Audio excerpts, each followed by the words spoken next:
please. Welcome everybody, and this is our session from the Society for the Study of Labour History, Archives and Resources Committee, and I am Lynette Coulthard from the Working Class Movement Library, happy to be hosting here today as we look at the topic of disaster planning for archivists and librarians. And we're very glad to have three speakers on the subject. We're going to be starting with Sally McInnes, who's Head of Unique Collections and Collections Care at the National Library of Wales, and she'll be giving her reflections on the 2013 fire at the library. Then we have Meirian Jump from the Marx Memorial Library, and she'll have her reflections on the 2019 flood. I'm sure we all have some reflections on disasters we hadn't foreseen over the last year, and this event was originally supposed to take place last March. Of course, the fact that we can now do it on Zoom means that so many more of you can attend, so there are some plus points. And we are welcoming as our final speaker, giving us an overview of disaster planning, Emma Dadson from Harwell Emergency Planning Consultancy. Okay, I will pass over to our first speaker, Sally. Thank you.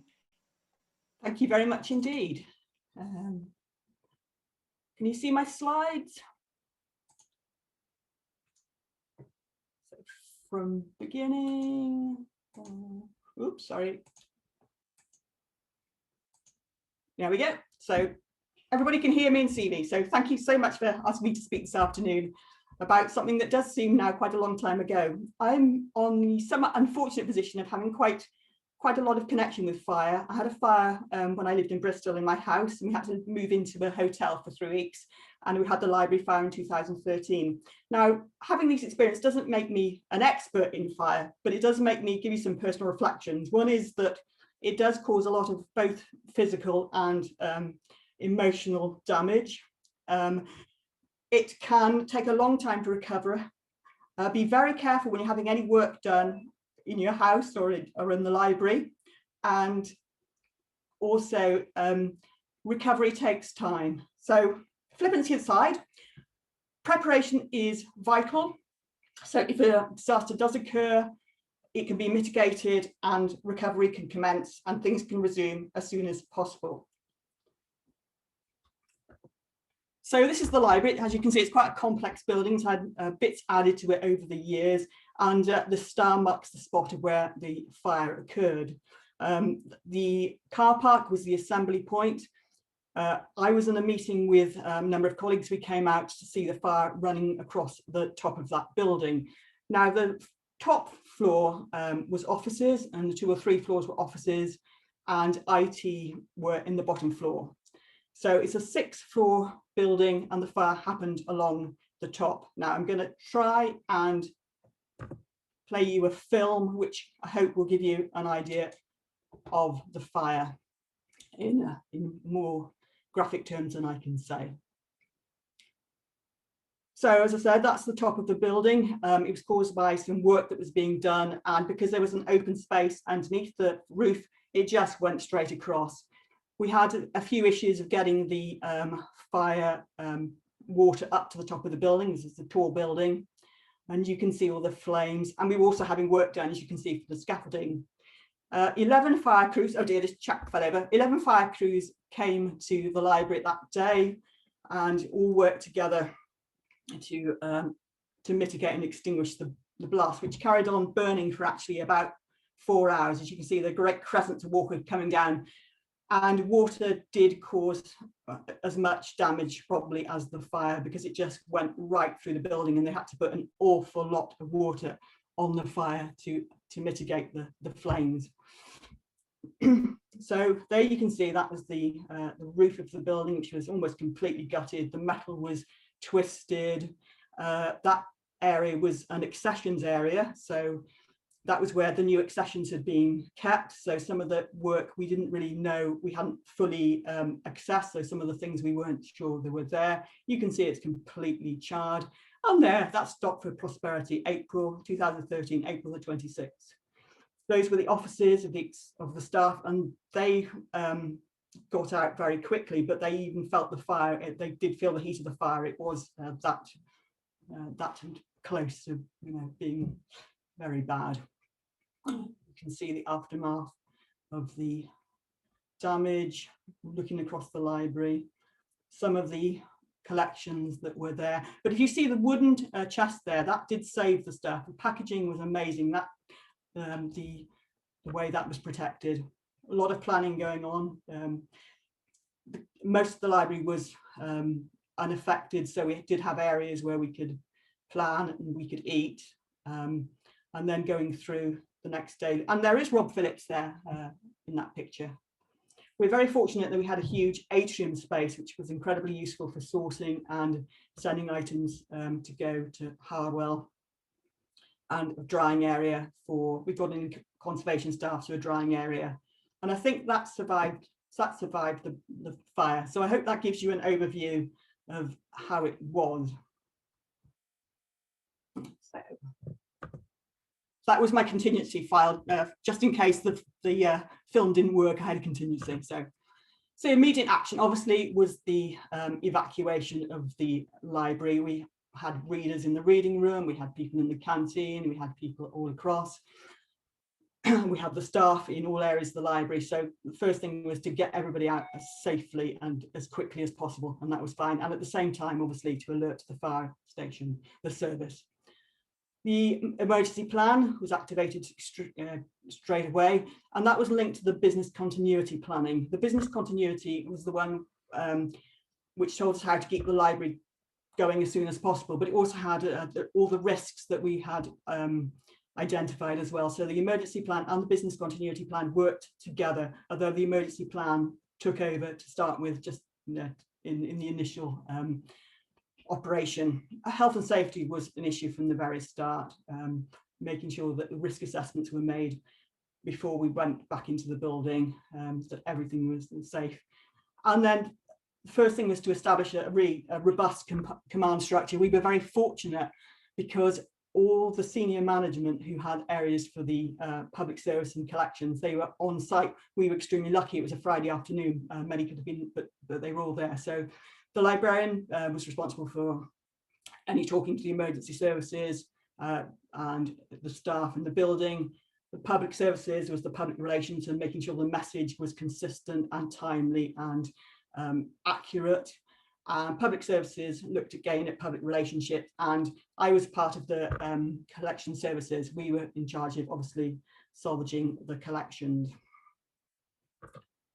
So the first thing we did was, I'm going to concentrate on salvage because IT had their own responsibilities, and I know the head of IT was in the car park making sure that we switched over all our IT services from one server to another. So we had a switchover, so he was sitting there and he could do that remotely from the car park, which meant in fact that we hardly lost any time. I think the website was up within about a couple of hours, and everything, because we had this contingency built in, worked incredibly well.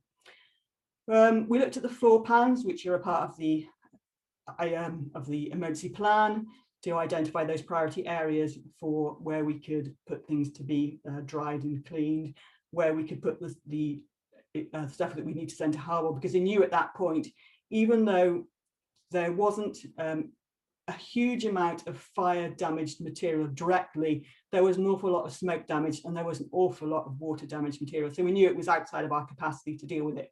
So we contacted Harwell straight away. We activated the salvage team. Those were the conservation staff and the staff which have been responsible for moving collections. They're very experienced, they're used to working together. We were fortunate again that so many staff were on site to be able to do this.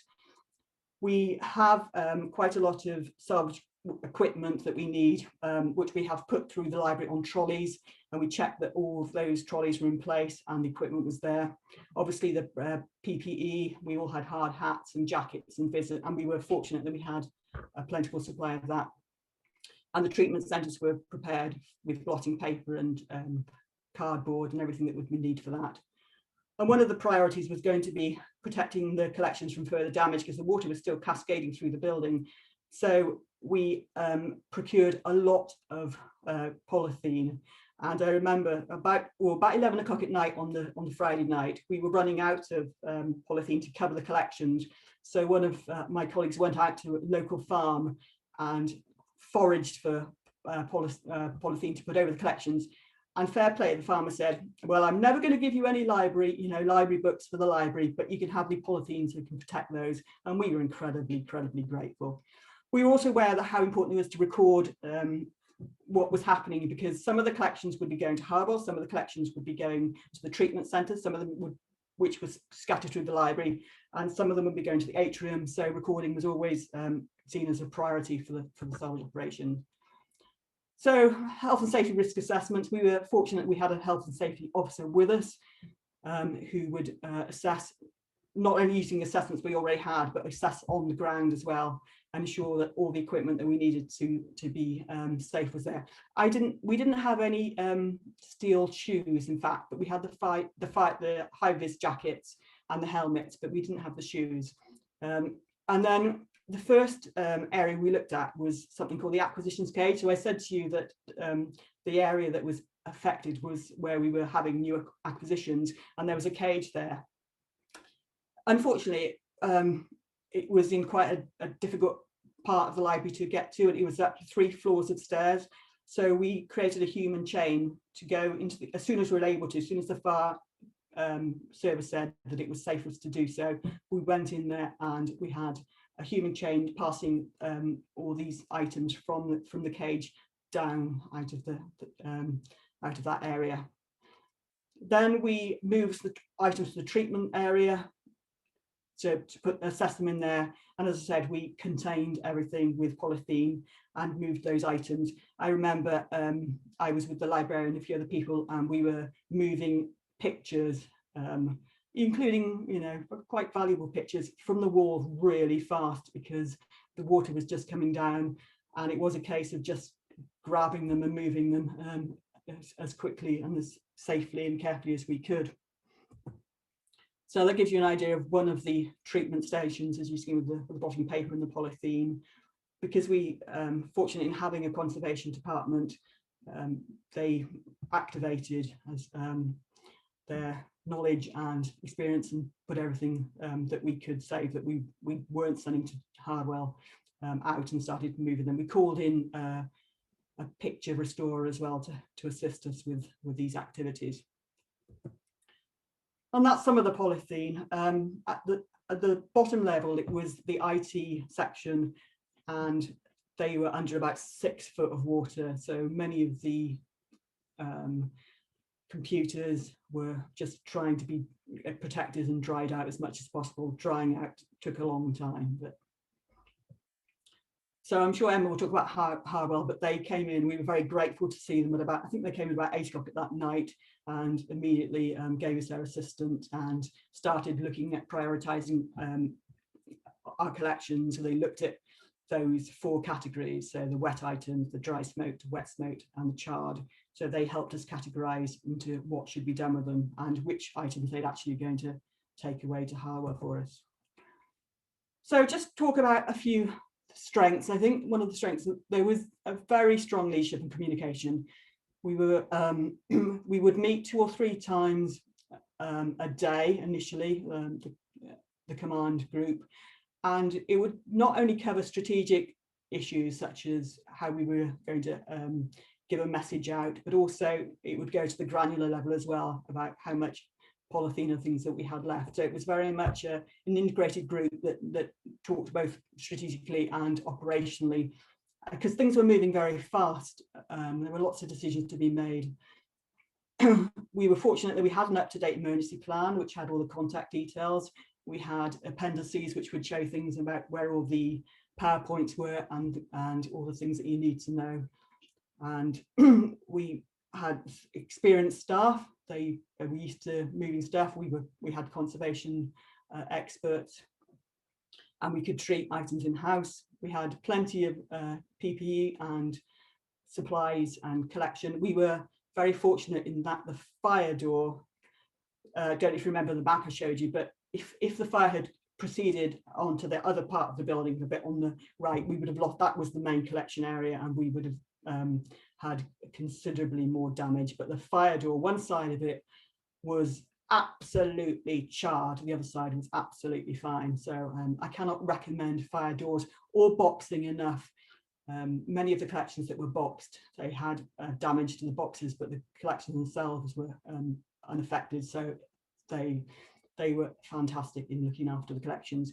We were very glad that we were a priority user of Harwell, that they came and they really assisted us in categorizing what we were going and taking things away for us. And with external relations, so through the whole of the fire period, we communicated through social media, through press releases, with the public, with the staff, where we had internal meetings. And we were very good at communicating. And following the fire, we invited those people who'd had collections affected by the fire to come in, and we'd show them our conservation work. We'd talk to them, we'd manage the relationship with them, and we got some very positive reaction to that, the way that we reacted, because some of people did actually lose collections, had gone up, but the fact that we brought them in and spoke to them mitigated their disappointment. So one of the big weaknesses was that we had non-collection material in offices. Some people, we had separate offices in those times. Before we went more open plan, so people would have an office to themselves, and they would put massive amount of material on the floors everywhere. Archivists, they like to have their collections around them, which you can understand, but the collection is fine, but they'd also have personal material, and this was a big issue. So when we came in on Saturday, I was coming in, like helping go through the archivist stuff and decide what would go where. It was very difficult sometimes to work out what was personal material that they'd accumulated and what was part of the collection, and that is a big issue that we've now said that you have to be very careful about just keeping collection items, because it's very difficult, and you don't want to send a number of items to be restored, which is an expensive activity, if they're not part of the collection. Another issue was staff would be sorting through their own collections, which meant, of course, they'd get a bit bogged down because they'd be going through, and it's difficult. I think you have a personal relationship with your collections, and it's more difficult possibly to make decisions. Whereas if I came in, I'd just say, oh, well, because it wasn't my collection, that can go there, that can go there. So we didn't have a tannoy in the car park, which we have got now. So although communications were good, that was seen as a weakness. And one of the big weaknesses, and I have to confess this in a way, we didn't quite realise the extent of the dampness of the building. Immediately afterwards, we did have industrial size dehumidifiers brought into the building. And we thought that, we'd been modest and that was fine, but some of the collection areas that were a long way from the seat of the fire, we would start giving them to readers, passing them out, and they would have mould on them. And then we realised that we had a much greater issue with mould than we'd anticipated. And what we did was we went through the whole of the collection on one book stack and marked out those items that had mould growth, and there were a lot of them. So that was a big weakness. We should have been more aware of that. And during the fire, we moved a number of items to a book stack. As I say, we moved some to Harwell, some to the atrium, and some to this book stack. And the material tended to be left there and left there and left it. And I have to be honest, there's an awful lot of material still left in that book stack from staff who have left, and it's clogging up, the best book stack in the library. And it's become more of an issue now because staff are left, so you haven't got that sort of context, and other people aren't prepared to take responsibility for, understandably, for getting rid of other people's stuff. So that was a major weakness as well. So just a few things about lessons learned. I think risk assessments have become so, all with COVID, we're doing risk assessment all the time. They are incredibly useful for identifying issues, doing mitigation. We were prepared for the fire, the plans and everything. We were, and the fact that we had a good relationship with Harwell and the community and everything certainly helped. We had a very clear line of management and communication. We responded well to the fire. and recovery, as I said, we actually opened, we only closed to the public for one day. Our business continuity kicked in and we were open the day following. But so we did recover, but I say the issue with the mold was one which was a lasting one. So that's basically it. A little run through the fire. I hope you enjoyed it, or as much as you can enjoy anything like that. But thank you very much for listening. I'd be glad to take any questions that you need. Thank you. Thanks, Sally, very much indeed. We'll take questions at the end so that we keep on track with our timing. So thanks to those of you who have already put something in the chat. Again, if you want to put anything in the chat, we will pick up on those after our third presentation. But I'll pass over now to our second, and that is from Meirian Jump from Marx Memorial Library. Meirian, over to you. Thanks very much, Lynette. I'm just, thankfully, the noisy tree surgery on my road appears to have quietened down, so I think we're all set. I'll just share my screen.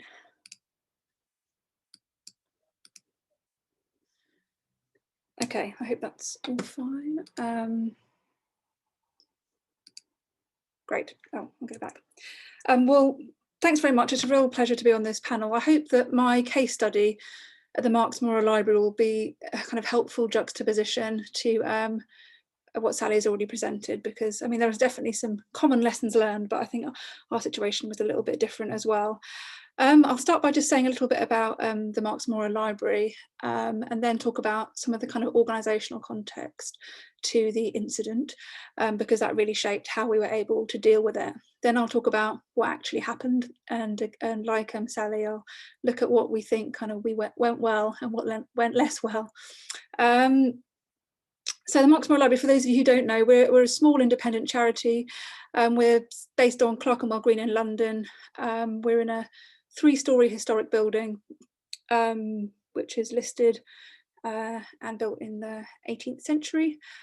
And we have a collection of about 60,000 books and pamphlets and a few major archive collections as well on Marxism and the history of socialism. So that's who we are. I'm the archivist and library manager. And I've been at the library now since 2014. So like coming up to 6 years. And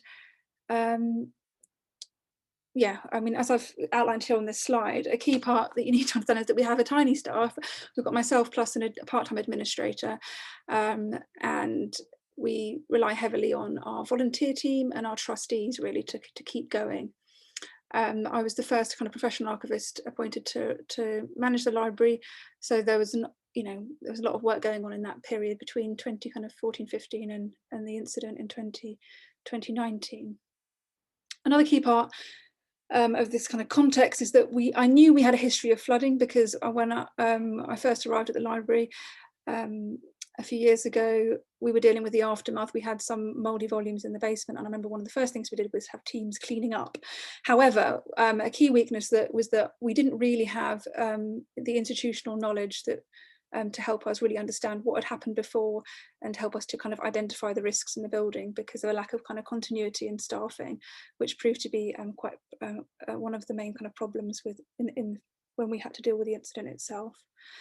However, on the kind of plus side, we had begun work towards archive accreditation in those years prior to the flood, which meant we really had started to get a grip on mapping our collections. And in terms of the archive collections, this really was kind of from scratch.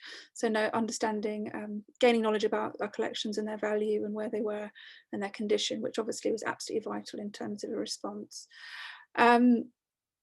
Coupled with that, we had a draft disaster plan and a draft collections care policy. So we'd kind of begun the planning process, but we weren't really there yet. So it wasn't foolproof, as we'll discuss in just a moment. But critically, kind of ironically, 2 weeks before the flood, we'd also had a collections care audit, which was funded by the Association of Independent Museums, which had really helped us to kind of understand vulnerabilities in our collections and given us a bit of a to-do list in terms of improving our kind of resilience in that area. Another thing to mention, because this turned out to play such a key role in our recovery, was that in that period, those kind of 4 to 5 year period, we'd done a lot of partnership work with local organisations, including Islington Museum. We'd had a couple of joint exhibitions, and we'd developed really positive relationship with stakeholders, with volunteers and things like that, which turned out to serve us very well. We'd also had a few kind of grant funded projects, which meant that we'd kind of gained trust amongst stakeholders like the National Archives, things like that, which was really useful as it turned out. That's a bit about kind of where we began from. The incident itself, like Sally, we were fortunate enough to be kind of on site, which was absolutely critical. So it was on a Tuesday afternoon. There was incredibly heavy rain to the extent that fire alarms were going off all over the show, out on the green, on Clerkenwell Green where we are. And the fire alarm went off. So I was on site with, I think, 2 volunteers and a couple of trustees. And I went downstairs to check what was going on. And like every archivist and librarian's nightmare, there was just water gushing through the light fittings across one half of our building. And what transpired, but what I didn't realise at the time, was that our flat roof the drainage had failed basically, and there was a big kind of foot of water that was then being funneled throughout the building in our defunct air conditioning units, which was very unfortunate. There was another point of ingress. One of our storerooms on the ground floor is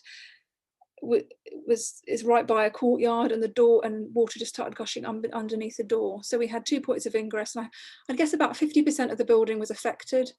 We didn't have feet of water like Sally. We had probably in parts of the basement, you can see here, we had about 4 inches or so, and there were 2 rooms on the ground floor where we did have water, not as much, but seeping in areas where we had some collections which weren't shelved, which was a massive flaw, obviously. So those are 2 other vulnerable areas. So that's what happened. How did we immediately respond? We phoned the fire brigade straight away, and they were absolutely fantastic. We heard the sirens within kind of moments. So they were with us, I think within like 3 minutes or something. And they immediately responded by working out what the problem was, because as I said, we didn't have this institutional knowledge. When I first saw this water coming through, I thought, oh, is there a water tank that I'm actually currently unaware of? We don't have an estates department or anything like that to really have that kind of institutional knowledge, as I was saying. So the fire brigade worked out that it was the flat roof. They pumped all the water out and then straight away went down the basement with me, and we were just essentially identifying material to be brought up to a drier part of the building. Basically, our main hall was used as a kind of immediate salvage point. So that was going on. Then, fortunately, 2 weeks prior to the flood, Islington Museum had got in touch with us, kind of not knowing what they were getting themselves into, and saying, shall we work together, because we've done a number of projects, as I said, on being each other's salvage point in case of a disaster. I said, oh, what a brilliant idea. And then phoned them up 2 weeks later and said, help, basically. And Islington were phenomenal. Essentially, the library, local studies centre and museum sent their staff and volunteers over almost immediately to work as part of salvage teams. And they were also able to allocate 2 kind of storage, like little kind of rooms by the local history centre where we could dry stuff out, which was absolutely vital. So straight away we had a lot of other people on site. Obviously, otherwise we just wouldn't have been able to manage with so few people. Then I phoned our insurers. Thankfully, I knew who to phone and what to say, but I have to say, what I wish I'd known more about the policy and a little bit more about what I was asking, because it's quite a lot to deal with on the day, dealing with those different stakeholders. So phoned the insurers, and the fire brigade were actually really helpful in advising what to ask for. So they were able to come out, I think it was first thing the next morning, to install really heavy duty dehumidifiers and fans in the worst affected areas, which was really, really vital, because that got our environmental conditions back in range, I think, within 72 hours, which was one of our main concerns. And obviously in this part of this kind of immediate response period, like what Sally was saying, teamwork and communication was absolutely critical. So we had teams working in the hall and at Islington Museum as well, just sorting out the material. In the kind of coming weeks and months, what did we need to do? We've got a rather similar photograph, actually, what Sally was showing about this the salvage area in Islington Museum. I was actually incredibly moving. We were inundated with offers for help from previous members of staff, volunteers, even members of our affiliate trade unions who kind of had been on courses with us and like turned up at the door saying, what can we do? So we had a great team of volunteers working at Islington Museum doing the record keeping, which was really vital, because obviously in the kind of chaos of the actual incident, you're not kind of logging exactly what's leaving the building. So we did this very thorough inventory process, which was critical. And of course, ongoing monitoring of what was affected. At this point as well, I think communication both internally and externally was really, really important. So obviously I was reporting to our trustees about where we were and what work was being undertaken. And also, I think managing the message externally is a really, really important part of this. We did have, I think, one of our volunteers tweeted out something about this big disaster. And, you know, what we were really keen to present was that, yes, this awful thing has happened. We're dealing with it in the best possible way that we can, and also perhaps plant the seed that we may need your help going forward to stop this happening again. And we also had contact with the local press, where they presented it as rather nicely that there were lots of librarians coming to the rescue, which we don't often get to do, which was quite nice. Because there was so much work, both at Islington and obviously at the library, just clearing up, we also created a new volunteer role of a collection care assistant. We had a few people help us, and this is still a role that we have, although we haven't been able to use it very much in the last year for obvious reasons, as an ongoing position at the library, where often people interested in archive and library work come and do it for a little bit, to help out with the monitoring, with checking, with cleaning and packing and things like that. So that's a new part of what we do now. So what was the actual impact? This is another one of the rooms at Islington that we were drying out our books. We lost 40, I mean, to be honest, we got away incredibly lightly, actually. We lost 40 titles. These were ones that were actually largely stuck underneath one of the air conditioning vents. So I'm not sure there was much we could have done. They got absolutely soaked.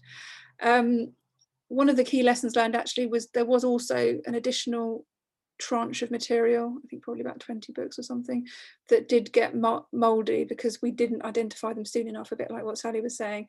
And I think these had been moved from one shelf to another with wet hands on the day.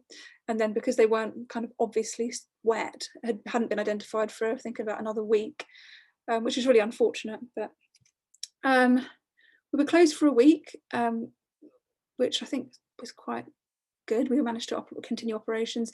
We had to cancel one of our lectures, and one of them, which was taking place the next day, we're actually able to hold free of charge in a local pub, because I think they took pity on us. But obviously the whole thing was incredibly disruptive in terms of our ongoing work, because suddenly all of our resources obviously were focused on the recovery.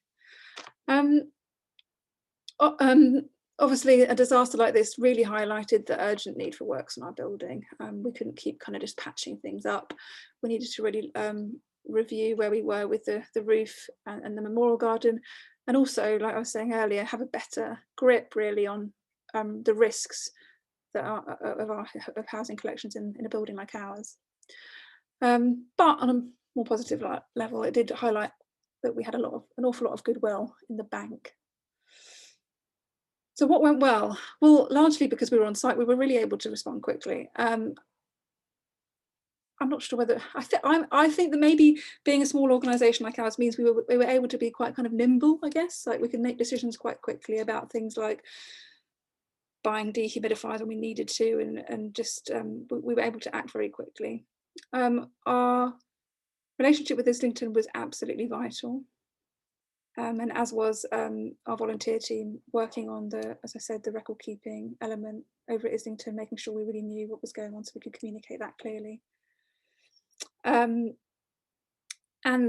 I keep going on about this goodwill, but actually there are a few really nice concrete examples of that. In the aftermath, the National Archives, we had representatives from them coming out to check we were okay and to give us some conservation advice. Obviously we've got no conservation department, of course, and we also had London Metropolitan Archives offer we could use their book presses free of charge for our rather unhappy books as well.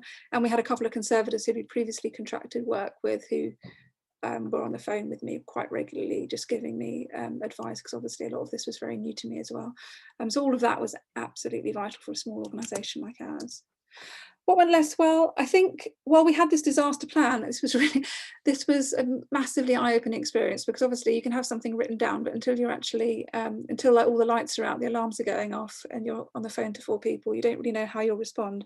And I think I definitely learned that, you know, you can't be everywhere at once, and that it would have been easier if clearer lines of communication had been established right at the beginning rather than a couple of hours in. So our current disaster plan does not require one person to phone the insurers, the police, the fire brigade and our salvage people, and sort out salvage teams, because that's just not really possible. As I said, knowledge of the building, which we've since acquired through doing some building work over the summer, which I'll come back to. And while we had a disaster plan, we didn't have a priority salvage list of any sort. So we were fortunate that we were on site. So, you know, I was literally pointing at things with the fire brigade. But obviously this could easily have happened out of hours, in which case it would have been a very different picture.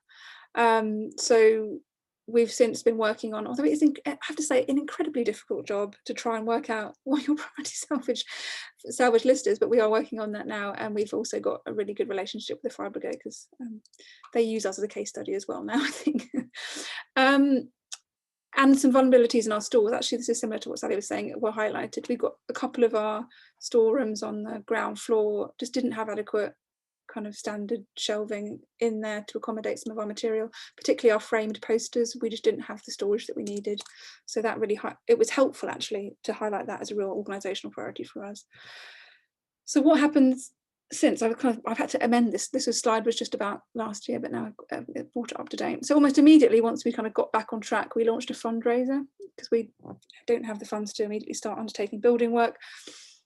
We aimed to raise £50,000 by April 2020, which was Lenin's birthday. For those of you who don't know, we've got a little office in our building, which is where Lenin used to work. So we used that as a bit of a trigger. Craig did a nice event saying thank you to everyone who'd helped out, and we were able to exceed our target in time, largely thanks to Islington Council, who gave a major donation, as well as some of our trade union affiliates and about 100 individuals. So it was a really successful campaign. And we were actually able to, this past year, further develop that as a kind of fundraising activity, in that we have since got support from the National Archives to launch a patron scheme to give us a little bit more financial resilience in future. So we've now got, I think, 27 patrons signed up since we launched in December. So that was a kind of knock on. As I said, it raised awareness in our organisation more generally about the importance of collections care, which has been really helpful for me as well. 2020 has been obviously a very strange year for us all. During the closure, we got all this building work done with these funds. So we fixed our roof, fixed our memorial garden, and this makes me just so happy. This was the library's Christmas present. Oh no, I've just gone back. There we go. These are two of us, the storerooms on the ground floor. We've got proper, basically, storage, so the collections are properly protected now. We've also got a new environmental monitoring system installed, and critically, we've finalised our kind of policies, and actually had some meetings with volunteers and trustees about how they work, because obviously it's all very well having a draft policy, but until you actually talk to people about what that actually involves, you know, there's not an awful lot of point. So I hope that's the end of my talk. I mean, I wouldn't wish a disaster like this on anybody, but there's definitely been some key kind of learning points for us about communication, policy development, and things like that. But also, we did get away fairly lightly, and I think we have been able to turn it into a bit of an opportunity for us in terms of our focus on fundraising and collections care as well. Okay, that's enough for me. Thank you. Thanks, Meirian. It's good to have positives coming out of both of our talks so far. I was kind of hoping Meirian was going to tell us there was a farmer in Clerkenwell who also helped out, like Sally, but sadly not. Oh well. Okay, our final speaker today, thank you very much for waiting, Emma Dadson, who is from Harwell, and we've been hearing about help from Harwell in the Aberystwyth example, but Emma is going to give us an overview about effective emergency planning. Over to you, Emma. Lovely, you can see my screen, yeah? Lovely, okay. So thank you very much for the invitation to talk to you all today. I work for Harwell, and we're a specialist restoration company working primarily with libraries, archives, museums and historic houses. We deal with overall about 1,000 claims per year. That will come from a range of different sources in terms of the heritage sector, but also insurance claims and issues affecting loss adjusters and so on. So we see lots of emergency plans, particularly in the heritage sector, in action. And so just to kind of draw some of the points that have been made previously, I just wanted to kind of give an overview of really what effective emergency planning can look like. Obviously, as has been highlighted, these situations are inevitably quite stressful and difficult. But hopefully through pre-incident preparation, you can hit the ground running in your salvage operation and avoid the worst of the potential damage. So in terms of the function of planning, I suppose arguably it's a requirement of accreditation, etc., but it does make a genuine difference if organisations think in advance about how they will respond if something goes wrong. Critically, an emergency plan gives you two platforms upon which you can limit the damage which will occur. In damage management terms, if there's a leak, then you worry about primary damage and secondary damage. Primary damage is basically the items that are affected by the water or the fire whilst the incident is ongoing. So all of the books that got wet or smoke damaged in the two incidents you've heard about, that's primary damage. And that can absolutely be mitigated and minimised through pre-incident planning. So simple steps like having polythene in the building, as you heard about in Aberystwyth, knowing where the stop valves are, for example, anything like that that will enable you, once something goes wrong, to contain it as quickly as possible will help to minimise the damage. If water is discharging for 5 minutes, it will cause an amount of damage. If it's discharging for 2 hours, it will obviously cause more damage. The items that get wet will be more severely wet, and there will probably be more of them. So being able to respond as quickly as possible in a situation where you might be flapping and panicking a bit, something that tells you all of the information that you need can be very helpful. And then secondary damage is the stuff that we've already heard about in terms of mold growth. You can also get pages sticking together, items swelling and distorting. And thinking about emergency planning will absolutely help to reduce the secondary damage which occurs. So essentially that's really thinking about what resources you're likely to need in terms of equipment, in terms of people, in terms of suppliers, in terms of other contacts when something goes wrong. So again, you've heard already about, obviously in Aberystwyth, they had an arrangement with us. In the case of the Marx Memorial Library, they had fortuitously just set up a relationship with Islington, and so they had increased the number of pairs of hands that were available to help in dealing with their salvage operation.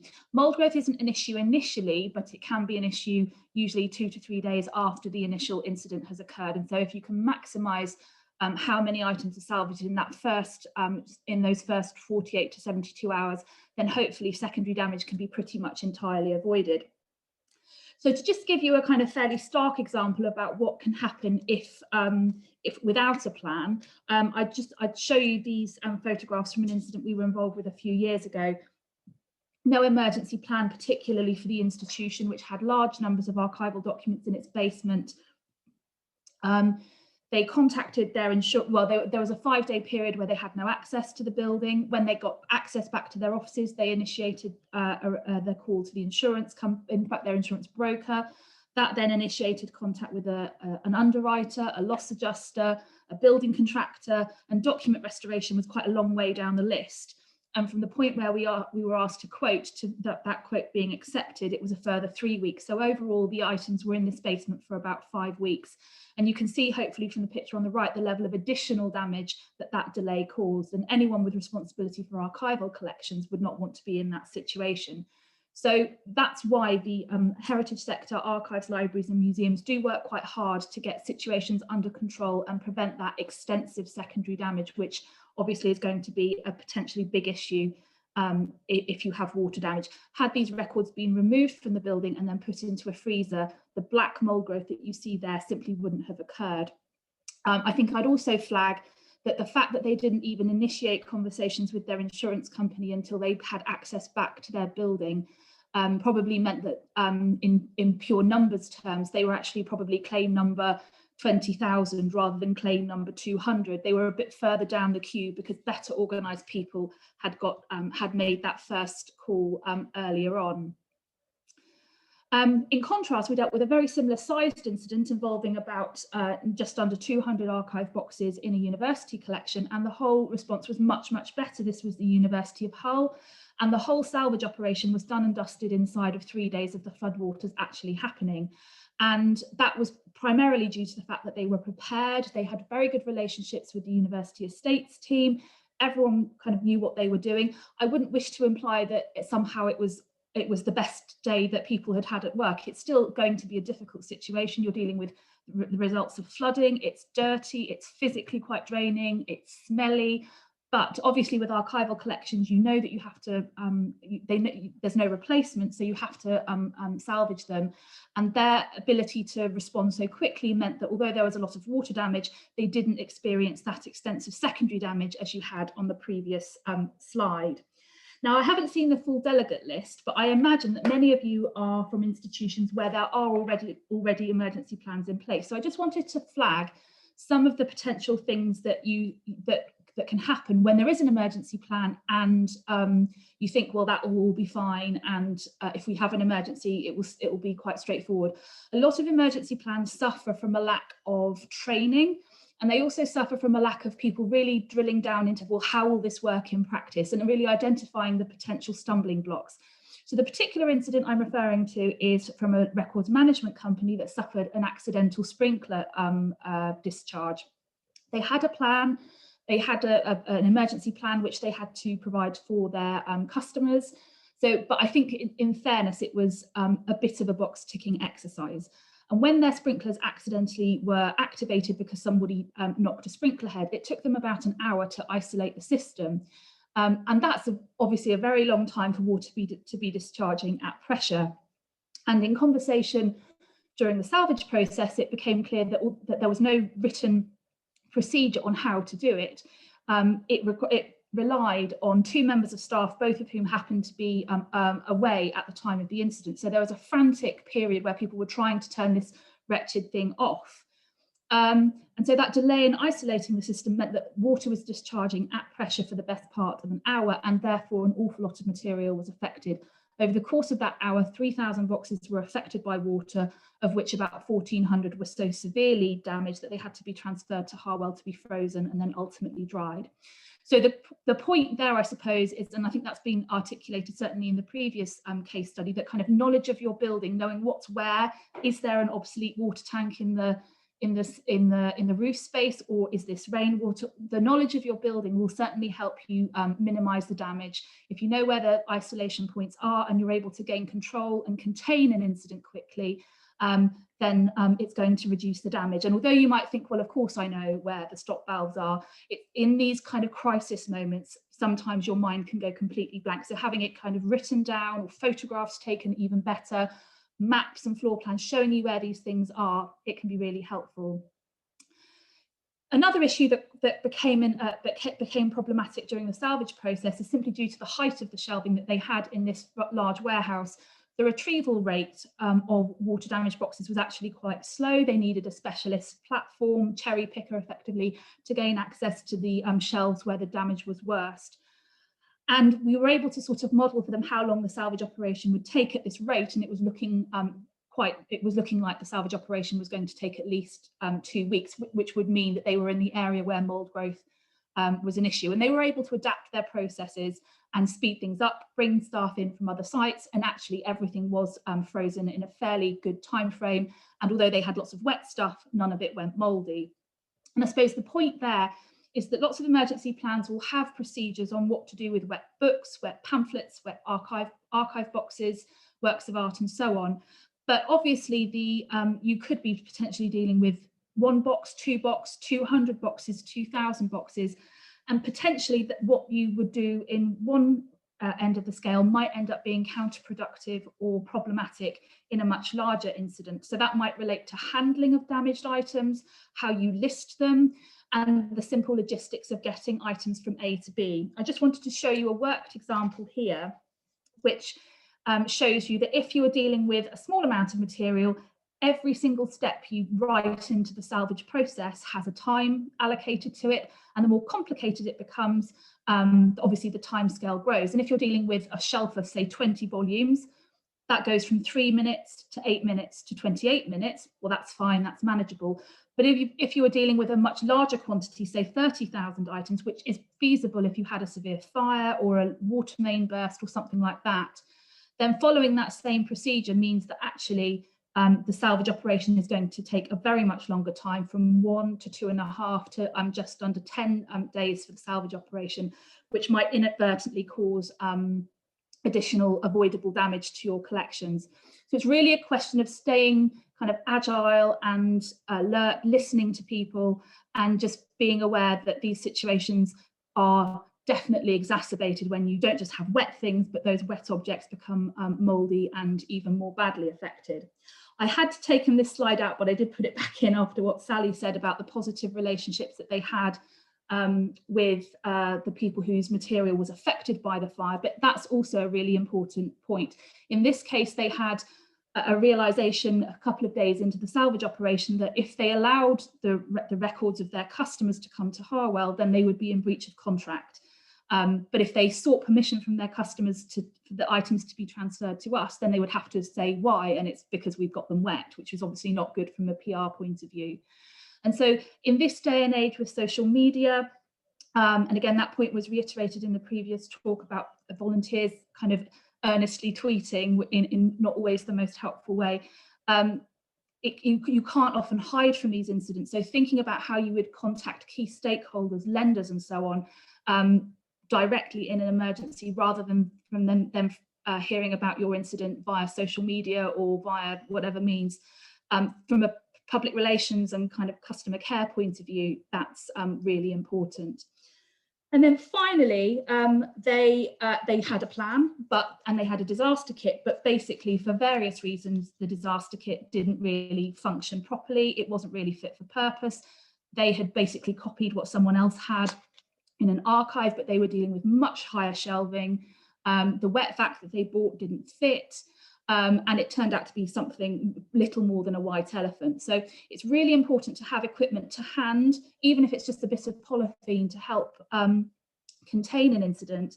But it really needs to be fit for purpose and for you to practice using it. So if your archive has fairly standard size shelving, for example, then it's better that polythene, rather than being on a roll, is basically pre-cut to the size that you know that will kind of shroud the shelving completely. That will save you time and running around trying to find scissors and a tape measure in an emergency situation. Also consider where water might end up, particularly if you have collections below ground level, and how you're going to get that water out. So where you're going to get hold of pumping equipment potentially. Obviously the fire brigade were helpful at the Marx Memorial Library. And don't forget about the drying of the building as well. And that point's been made certainly by Sally. Dehumidification is very effective at drying the air, but it won't, without fans and air movement and so on, effectively dry out the building as well. That will require a more robust approach. So it's got to be a targeted drying approach in order to minimize the damage. So I'm conscious of time, but I just wanted to flag a couple of things that might be important in terms of salvage decision making. As I've touched on, mold growth is an issue usually after 72 hours, and you could be dealing with a small incident or a large incident, and the way in which you would potentially handle those extremes will be quite different. So most institutions would plan, if it was a small incident, that they would manage it themselves. If it was a bit bigger, they'd call on some local favours, as happened at the Marx Memorial Library. But if it was much bigger than that, then they would do both of those things, but also look to a third party to come and assist you. But what is the tipping point that when something becomes so drastic that you need to activate some of those other measures in place? How do you know so that you're making decisions nice and early before mold growth starts to become an issue? So one thing I just wanted to touch on was just to give you an illustration of how much space salvage operations can take up. I'm aware I'm kind of cantering through this, so if anyone wants to follow up with me directly afterwards, that's fine. If you imagine the contents of one shelf and what that would translate to in terms of drying space, if it was just books and it was 15 linear meters of shelving, that might require 15 tabletops. If the items on those 15 shelves were loose documents in archive boxes and the water gets inside, then you'll need obviously much more space, because whereas you can stand books up on their tail, with documents you have to interleave them, so they take up much more room. If the format affected was works of art on paper or photographic material where you can't interleave it because it will stick, then you need, just for that same fixed amount of material, much more space again. So what we find at Harwell is that we don't often get contacted for very small incidents involving books, but we are quite often called for maybe just 2 or 3 boxes of photographs, or maybe 8 to 10 boxes of archives, because the kind of tipping point where the in-house capability and resource of the institution is exhausted that much more quickly, because it takes up so much more room.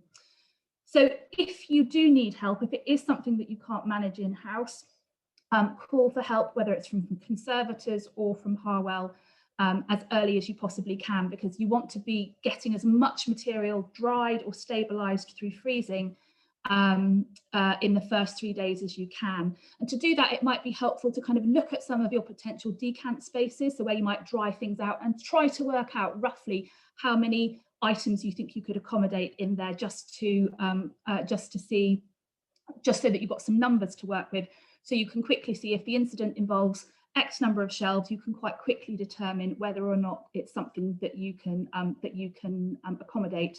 And it is also important to think about unaffected items and the restoration of the storage environment. And then just finally, before I finish, I just wanted to kind of cover off some general tips about some of the issues that can hinder successful disaster recoveries.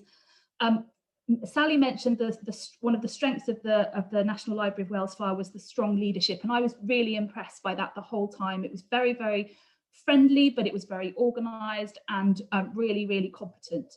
And so leadership and the kind of management of things, and by the same token, managing the politics of organisations with a small p, is important to a successful disaster recovery operation, particularly when it involves spending money. I think the point was made previously that if you're a smaller institution, sometimes it's easier to be a bit more agile and dynamic in your decision making than perhaps it might be in a university or in a local authority setting.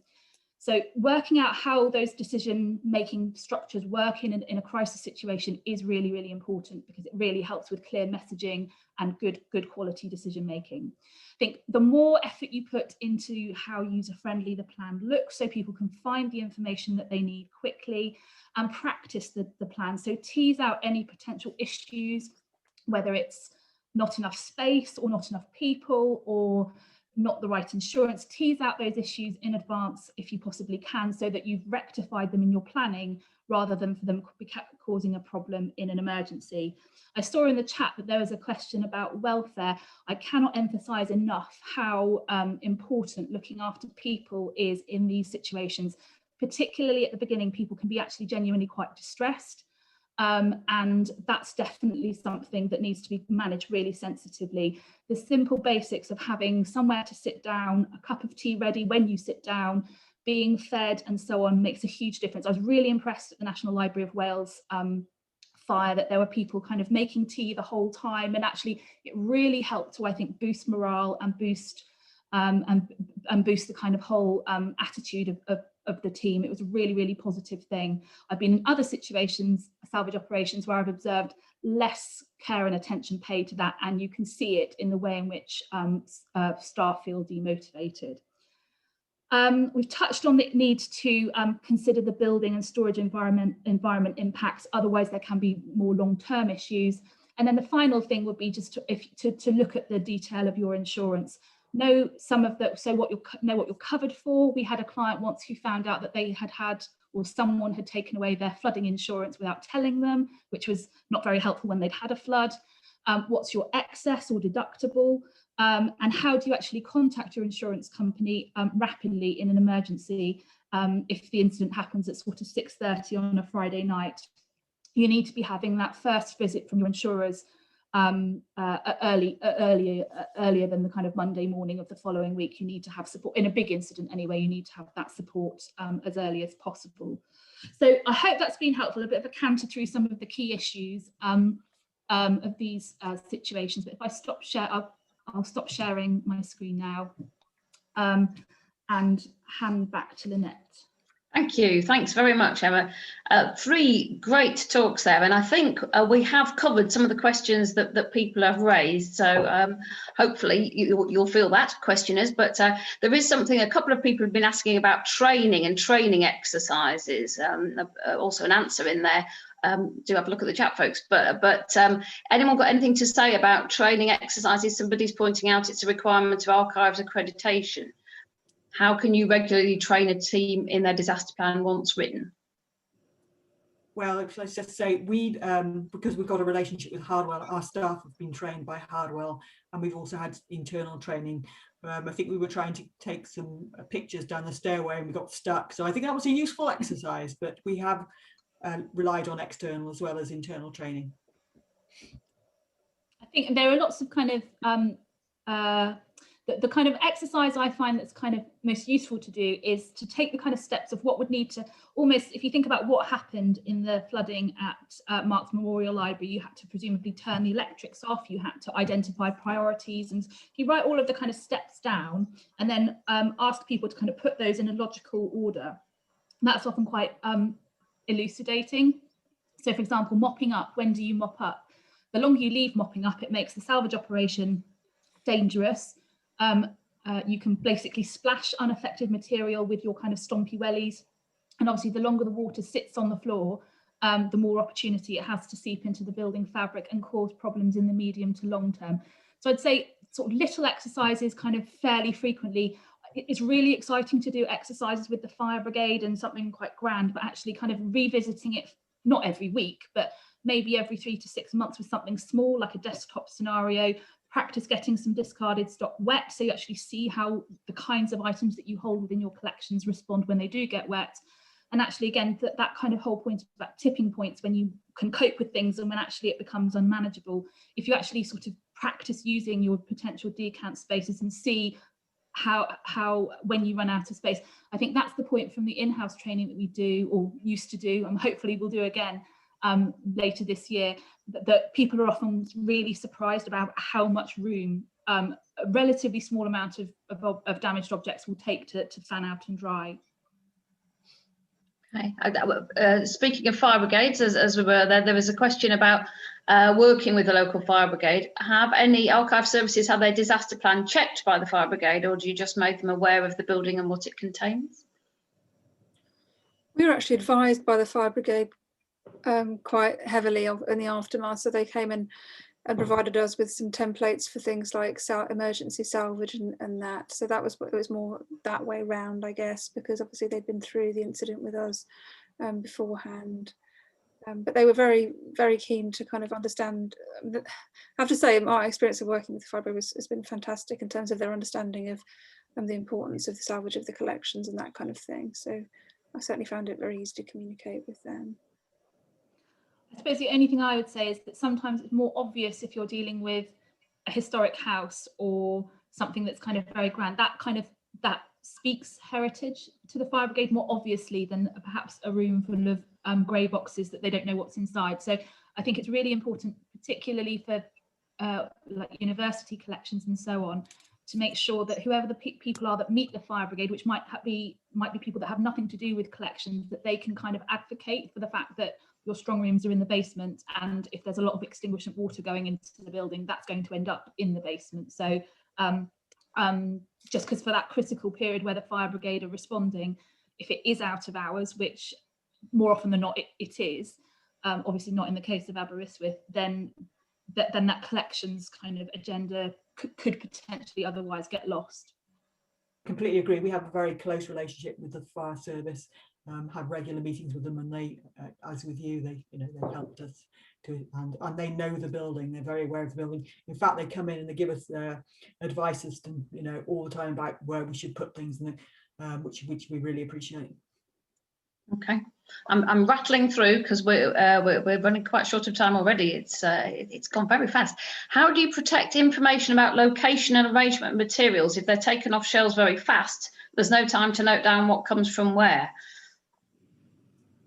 Yeah, that's one of the issues. The recording issue is so critical. We, as I said, we moved a number of items to the atrium, and we had a very sophisticated database that was, well, I say sophisticated, it was just an Excel. Let's not go over the top. But you're absolutely right. You know, we moved the pictures off the walls in very quickly, but we had knowledge about where they go. But it wasn't possible to record every item, and that is great. That is absolutely correct. That it is a thing that's very important. But sometimes when you're stressed, it's not as easy as it sounds. I think people nowadays use photographs and that kind of thing. So that's probably, I mean, smartphones have come on a lot since 2013, so I think that would work quite well. And again, if you simply got some sort of sticky labels or even strung tags in your disaster kit, you can write at least where the items came from, so they will all have a shelf mark. So, and then maybe count the items into the crate, so you know that you've got items from shelf A22 and there are 20 items. That's at least something that you can then cross-reference with shelf lists. It's very time-consuming to be listing individual books if they're wet. That there will, unless it's a very small incident, that could potentially cause more damage in the long run. But yes, if things are leaving site, you need to know what's gone where, definitely. Yeah, we definitely used our smartphones an awful lot. I mean, I guess where it becomes more difficult is, like Sally was saying as well, we had a couple of boxes like this of stuff that actually was new into the collection. So we had less of a knowledge of what it actually was, but we were able to piece it all together at the end. So, yeah. Would you recommend, as Emily, keeping particularly precious and valuable materials separately in a fireproof safe or container? Yes, although you've got to check that. It depends how big that fireproof safe is, because if I mean, I had a client where they had I think something was put in it that was a bit damp, and then everything inside it went mouldy because no one ever opened it. So I think it does need checking quite often. Obviously, if it affords a better level of protection, then there's a good case for that. I always do worry sometimes if you put all of your most valuable things in one place and that happens to be the location where the damage is at its worst. There's a risk management decision to be made there. But yes, if it is afforded better protection, then that would make sense. But just make sure that it's regularly looked at. Otherwise, something very bad could be happening inside, and you wouldn't necessarily know. I think packaging is vitally important. Yeah. I mean, our as I said, in the accession area, the things that were held in those wooden cabinets were safe. They were, and we've got lots of cells for our precious stuff. But just the value of boxing, I would say, particularly with the water coming down, the extinction water, it did protect things. So even boxing is very, very useful, and fire doors. So yeah. Has anyone worked on encouraging the building of institutional knowledge so staff turnover is less of an issue?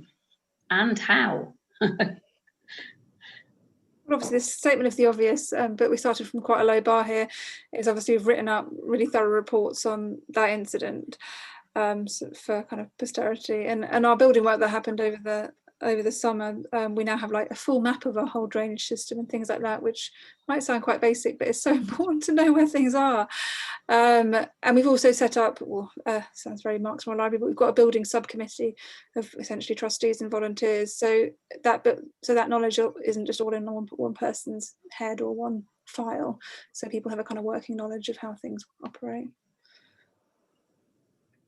Sally?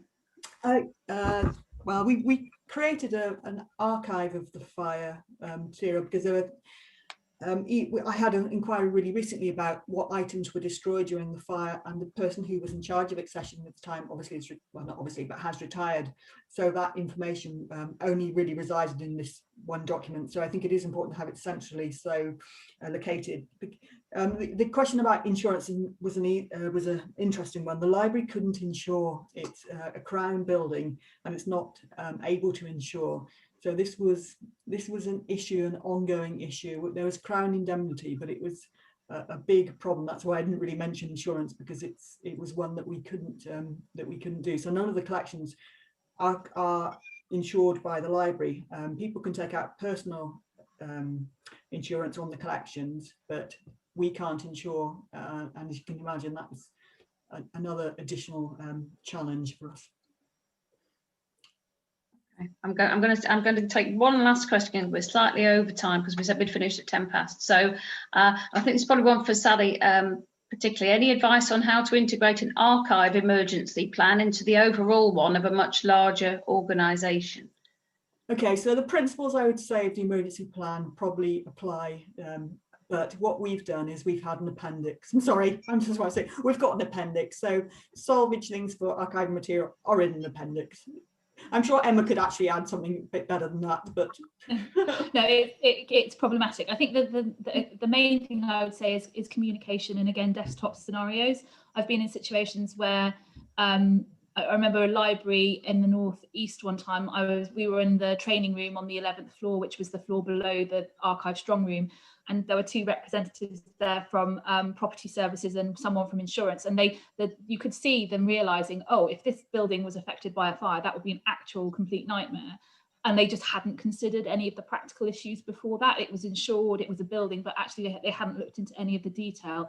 And then since that point, I think they were much more engaged and helpful with the library and actually looking at some of the practical issues. But their concerns are different. So I think in a way you need to put yourselves in their shoes, because obviously they're thinking about different things, and vice versa. It would help if they understand some of your drivers and the need for rapid response over and above the rapid response that you wouldn't need if other types of areas were affected or anything like that. But unless you're talking to each other, then you won't know. So you don't want to find out. They won't be very impressed if they find out about your emergency plan on the day of an incident. They're more likely in that scenario to kind of superimpose their plan, which doesn't lead to it can be a bit difficult, I think, is the easiest thing to say. So yeah, communication and desktop scenarios and so on. Brilliant. We've covered such a lot. It's been fantastic. Is anything that we haven't covered that any of the three of you want to tell us at the end? You've really enlightened us, scared us, but also given us some good, strong points that we all can go away and use. So yeah, some good feedback coming through in the chat. Thanks everybody for your good questions. That's been terrific. So right, okay. Thank you. Thank you very much indeed, folks. Happy disaster planning. Goodbye. Bye. Bye.